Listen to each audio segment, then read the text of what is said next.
Eshi akkuma beekamu guyyaa viidiyoo akkuma ni Joosii surprising godha akkuma dhibba sadii galee jedheeni amma surprise wajjin goona isinis na wajjin surprise taatu fuula isaa shaashii koo kanaanidha na wajjin tura surprise ichi maal akka ta'e maalodha kai ga fuula keensi dhaabba maalimne ita ingidde siine ite enna undi keessan na wajjin tura kai abbate ndi akkasitti dhamteetuti surprise tata male warra baamana akka gooti qabdani ittiin boona ishi ingudum fide natti eeka asi gadi fuuta neegaa dhaqee fideen dhufaatee masitti yuukaa dhaqoo joo taai maalii gadi samala iyyu sagalee isaa dhaggeeffadhee unan biraan illee garuu maal sagalee maalii qaame sagalee maalii abbaati sagalee wantichaa dhaggeeffadhee hin baruudha eeshi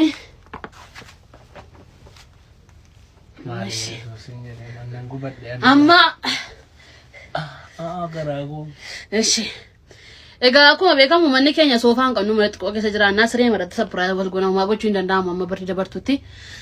innaa surprise tokkoffaanii ija kee fudhadhu abba Kita Unet Yesus qo'ichi galgaleen fudda namoonni baay'eeni waan baay'ee bitii fi naan jechaa turan tokkoffaa irratti kan jedhame daabboo bitii fi naan jedhan daabboo bitii fi daabboo kenniif naan jedhan kuno daabboo si kenneera sixootaan lammaffaan immoo sixootaan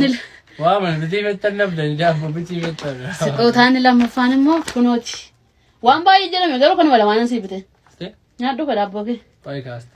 ምንድን ነው አይደለም እስኪ ላይ አይ ሄኪ ጋር ደፊ ማሊ ደለ ማሮ ሄኪ ውይ ሽቶ ካንታኔ በኢየሱስ ስም እግዚአብሔርን ይኸው ጋይስ በኢየሱስ ክርስቶስ ስም ሽቶ ከደም ቢደፊ ሰርፕራይዝ በገኩ በሰዲና ገልሴ thank you ቀጠለ አባመ ነው ናጅራጡ አቤት አቤት አቤት ሽቶን ባይጃለዱ ደሞሩ ጋርቤ ታካቢ ተኔ አንመቶ ፈተያላ ሰከና ቢቴ ሆነ ይወምብተ ሻሊስ ይደንስም ሻሊስ ሳከና ገሩ አረላ ስለል አባቴ kana bitane ani mo bitu dageech man borsa kan argade borsa kan asbitade gale yasma kana sana tufudata